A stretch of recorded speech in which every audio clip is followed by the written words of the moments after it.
Welcome to Plandish, where plans are flexible, the vibes are good, and the kids are suspiciously quiet. I'm Alexandra, a twin mom, routine realist, and your guide to kinda sorta getting it together. Let's dive into today's episode before someone spills their snack. Welcome back to another episode of Plandish. It is a wonderful Wednesday, slightly gloomy out here, but it's great. Today we're going to dive into the 5-day activity board that I just started with my twin toddlers. We're going to go over how we choose themes, involve the kids, make it visual, and tie into our overall bigger family routines. And of course, we're going to keep it Plandish style. So I want to just jump right into why this whole system has worked so far. So first of all, toddlers thrive with routine and repetition, but not rigid schedules, obviously. Our twins were very, very routine from the day that they came home. Well, when we were first able to have them be routine. But that's what kept them with their sleep schedules. Like they even start saying night-night when it's time to go to bed or when they're ready to eat. They are routine beings. So this system kind of gave them a structure and sense of control. And it also gives us a plan. But it also saves us from the what should we do today panic by like 8 a.m. This also has visual cues and a little bit of daily rhythms for less resistance and definitely a lot more cooperation from the boys. But last but not least, it is very flexible. Again, it is very visual and it helps the boys kind of like be involved and tell us what they want to do, even though they might not fully understand.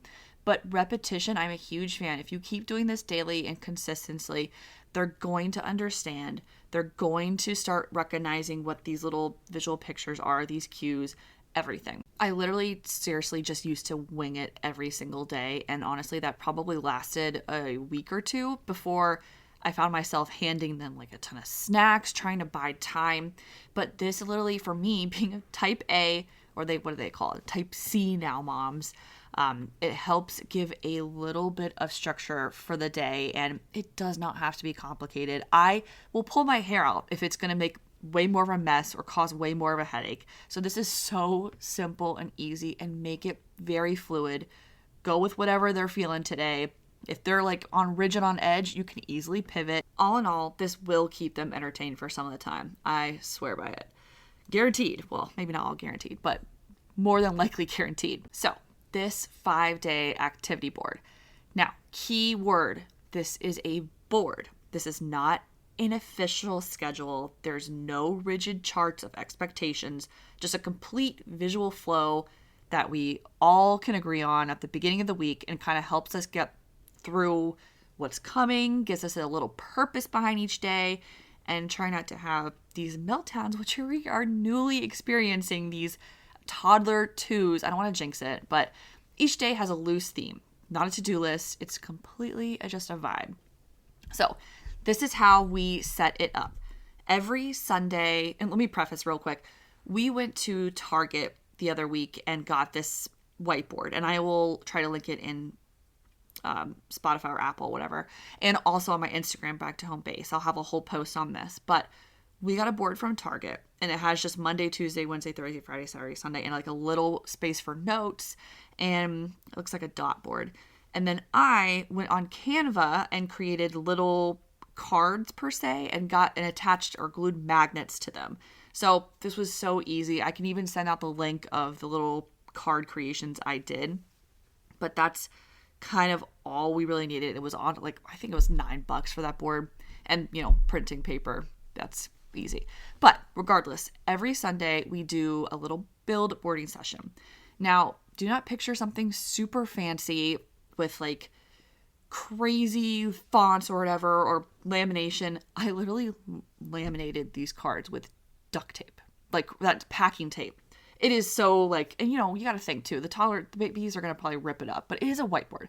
Sometimes I even have put little sticky notes on there. And if I'm feeling really fancy, I will just draw some doodles or get some cool expo markers and just draw some fun things for a little creative day.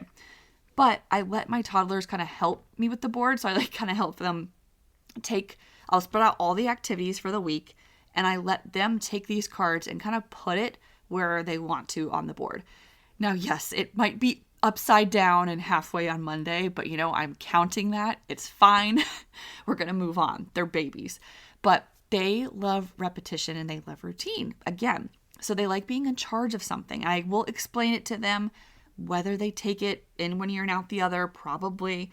But over time, I have a feeling like this will get better, as it does with other stuff. Like now, they know our bedtime routine. They know our morning routine. Like repetition causes them to remember stuff. So these are our 5 things what I stick with.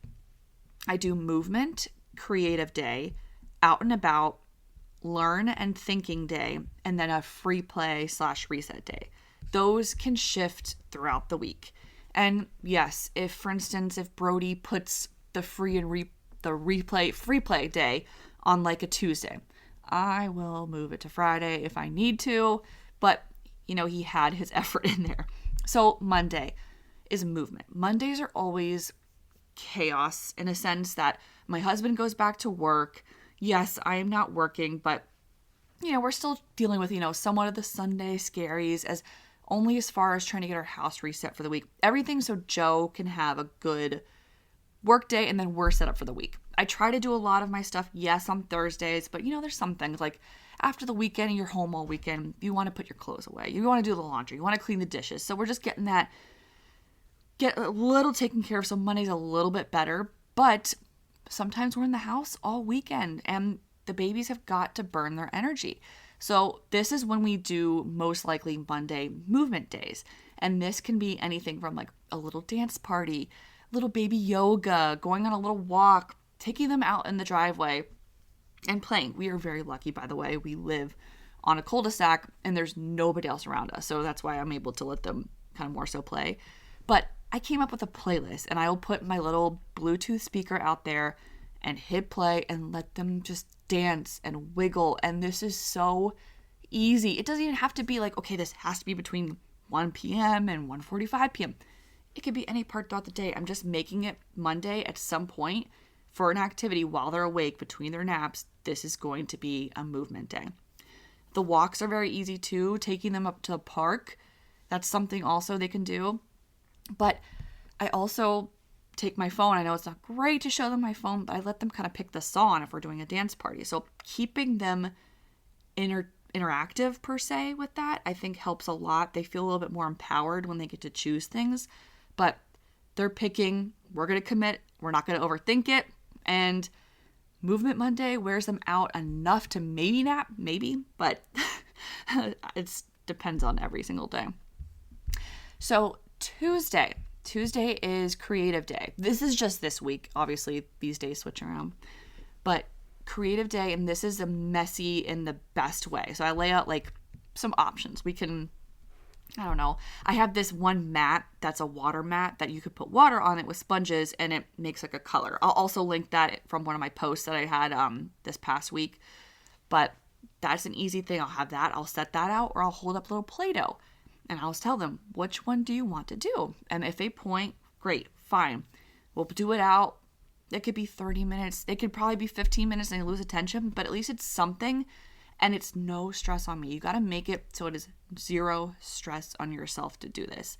For me, it is literally laying out that mat and getting water-filled sponges. And that takes me 2 seconds and I could sit there and let them be entertained while I'm making them a snack.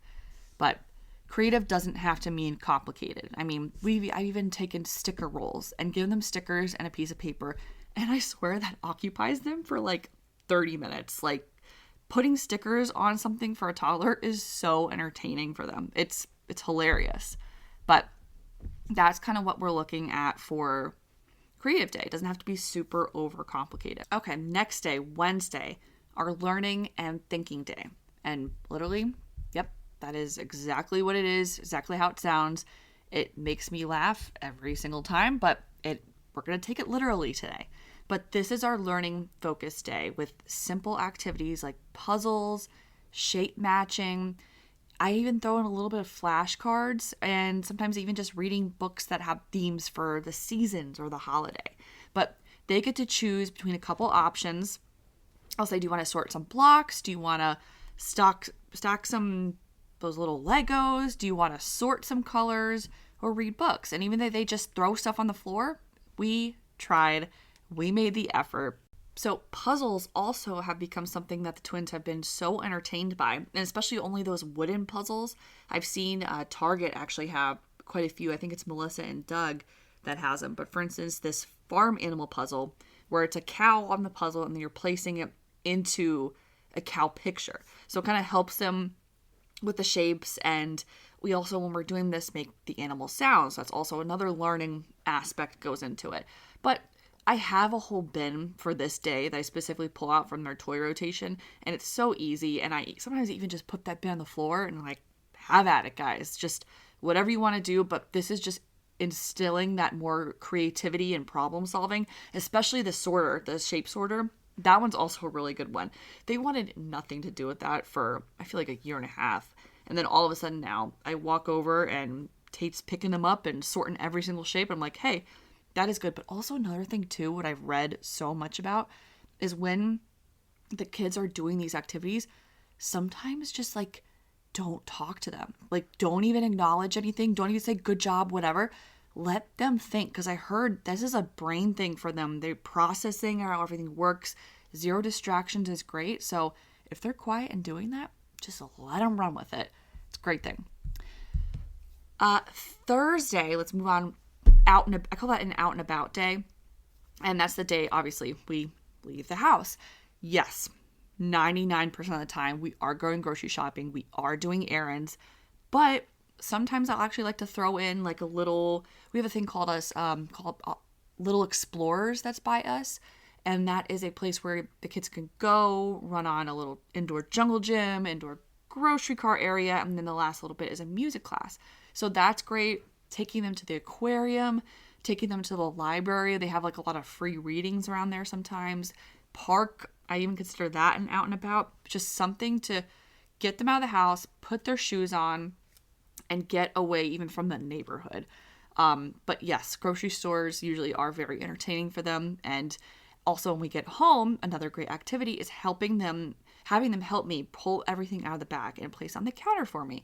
So they like to be involved. It's wild. Like I used to grocery shop and then bring them home and put them in their little play zone, and they would honestly like cry because they'd see me doing all this stuff. But then one day I put the bag on the ground and I was like, okay, Brody and Tate, can you hand me these fruits and put them on the counter? And they did it, and they liked being involved. And they came up to me and started doing the symbol for the sign language for more, because we taught them some stuff very early on, and they kept wanting to do it. So I was like, great, this is a wonderful activity. But that's kind of what we do for that day. The last day, the free play and reset day, is exactly how it sounds as well. But Friday is about, for us, I always try to make it on that day. Friday's letting go. They can pick what they want to play with. I stop pretending I have control and let them go. And also, while they're independently destroying their little playroom, playing independently, quote unquote, I use that time to do my own kind of little weekly reset. And yes, I do most of like my meal planning, everything I need to get done on Thursday. But Friday also too, for me, I kind of utilize the morning and everything to do a little cleaning and catching up, some organizing. I might do a quick toy rotation and then let them be involved in that. I kind of reset the diaper bag. I might even mentally recharge while sipping some coffee. And it probably is my third or fourth cup of coffee. I don't know why.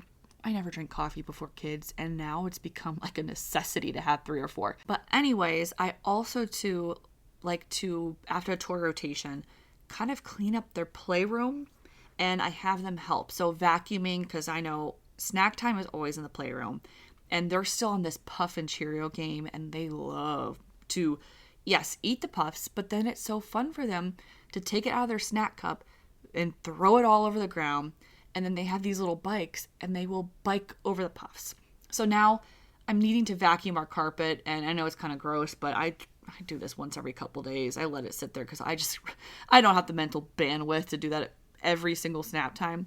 But I'm doing that. So I'm vacuuming. I even actually let them hold the vacuum and kind of vacuum with me. And then every 2 weeks or so, because we do have a carpet, but we also have like a kind of a wood laminate, which, by the way, if you have kids, that is one of the best flooring because you cannot damage that worth a shit. You can throw so much stuff on it. We've even thrown wine, food, thrown furniture all over it, and it doesn't scratch. It's perfect, and it doesn't warp or anything. Anyways, it's great. But I will take like a little solution of just like a little bit of white vinegar, Dawn dish soap, and water. And yes, I get on my hands and knees and I wipe the floors. And I give them a little washcloth to do the exact same because it's all natural products or whatever. But it's just showing them too. We clean up our area. We reset our space. And yes, 5 minutes later after this is all said and done, they might pull out the toys again. But at least for my own mental sanity, I did what I needed to do. I'm teaching them good methods and everything. Almost said good manners.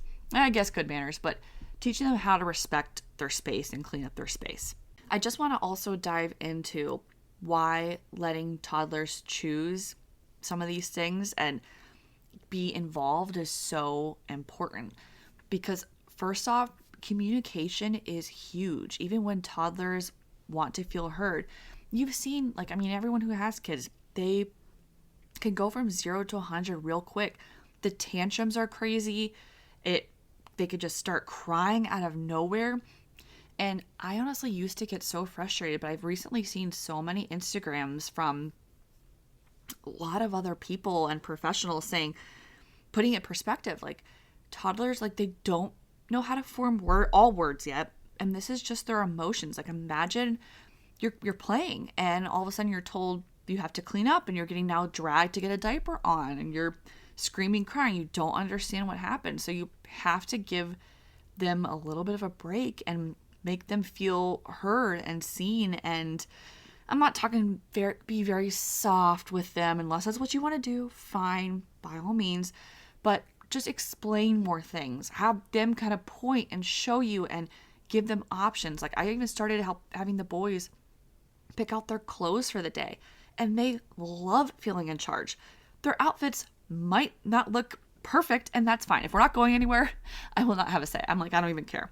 But letting them choose and talking through it with them is so important. It builds independence for them, and it does reduce a little bit of tantrums, I found. When I need to go do stuff with them or take them out of an area, I kind of sit for a second and explain to them, okay, Brody, we're going to pick up our toys.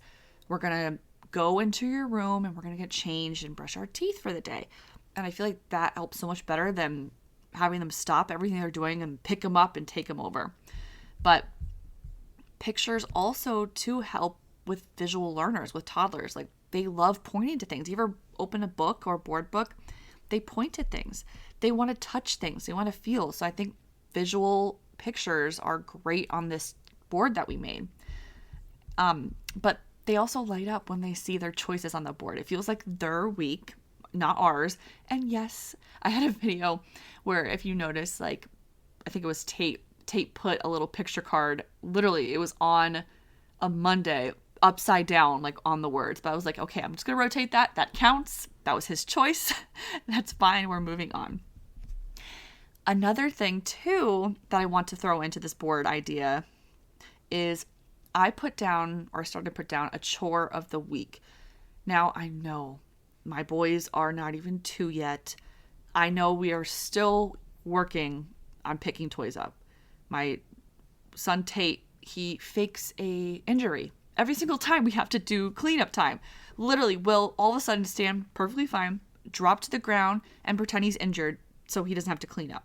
But we're working on that. So I know chores are going to be not a full thing, but something where they can feel accomplished. So I put a little checkbox and I put pick up toys. And we're going to be doing that before every nap. And what I've done is they've brought their toys and I'm starting to get them more involved, and I'll actually point to things and kind of sound out words for them. If it's a cow puzzle piece and kind of walk through what does a cow say and all that. But they'll go pick it up and then together we'll go and mark the checkbox off on the whiteboard. And sometimes I'll give them a little cookie. I know they're not dogs, but I feel like food always wins in these situations. So to give them a sense of accomplishment. But it does not have to be a perfect chore. It could even be brushing their teeth. And yes, you are brushing their teeth for them, but at least they could feel like, wow, I got my teeth brushed. A new thing too is putting their clothes in the hamper. So anytime I get them changed, I leave their clothes on the floor. And I will tell them now, okay, go put your clothes in the hamper. And they actually like that task because I don't know if it's for them. We have a hamper that you have a handle on, and they love opening the hamper up, throwing clothes in, dropping it, fine. But it's not about the chore really itself. It's just about the routine, them contributing, building good habits, and building good manners to make, for my boys, up into be little, wonderful little men. Now a fan favorite of going into my group chat for the question of the week and seeing everyone's hilarious and real responses. So this week's question was, what's one activity your toddler loves and buys you 10 minutes of peace that you set up for them? So for me, it's sticker books. I could give them a sticker book and they could be occupied for so long. Stickers on their face, stickers on their shirt. Might as well throw a sticker on the high chair. They are very occupied. But let me read some funny ones here. A big cardboard box and markers. Instant rocket ship. Yep, that actually is a good one. Once I trust the boys to have colored markers and stuff, that is going to be a game changer. Another one said bubble machines outside. Yeah, that is a good one right now at this age. Everything, they want to pop the bubbles, run around. But for my boys right now, it's only like about 5 minutes. Pots and wooden spoons equals a toddler drum line. Oh God, I would love to do this, but my husband works so late sometimes that I would be so afraid that he would just get so upset. But I do want to do this. I think it'd be hilarious. Letting them peel painter's tape off the floor. That actually is a very, very good one. I've even done that on their high chair. It keeps them very occupied. Someone else said bubble wrap. I didn't think about that one. That's actually really, really good. I wonder if they get scared of the popping noise now, but hey, give it a try. Another person said, let them do baby yoga while I do my workout class next to them. So that is actually ingenious. I never thought about that because my boys do they'll do little downward dog and one leg, but I should start bringing that back and also give me a chance to work out again. Another person said, give them an old remote and tell them it controls the TV. That is so good. Oh my gosh. I need to go find an old remote. And let's see. Last one, unloading the Tupperware drawer. That also very ingenious. But our Tupperware, I swear to God, it's like a cabinet. You open it up and it's one of those things you throw a Tupperware in and you close it. So, hey, they could take it out, but organizing it back in would be a pain. But those are so good. Moms literally are superb geniuses. We literally could teach NASA how to survive under pressure. But anyways, if your week has felt like an emotional roller coaster, I hope this 5-day activity board brings a little flow to your chaos. But let your toddler lead just a little bit. Keep it very visual, stay flexible, and don't underestimate the power of Free Play Friday while you can get some stuff done. If you try the activity board this week, just tag me at Back to Home Base and I'll repost and cheer you on because we all got this. We are all doing our thing. We are showing up every day. But thank you so much for hanging out, and that is it for today. If you've learned anything, it's that plans are very flexible and little ones love to be involved. I'll see you next Wednesday, but until then, plan it, budget it, mom it, Plandish style always. I love it. Thank you so much, and I will see you later. If nothing else, you showed up, and that's the most Plandish thing you can do. Subscribe, share it with your chaos crew, and I'll see you next week.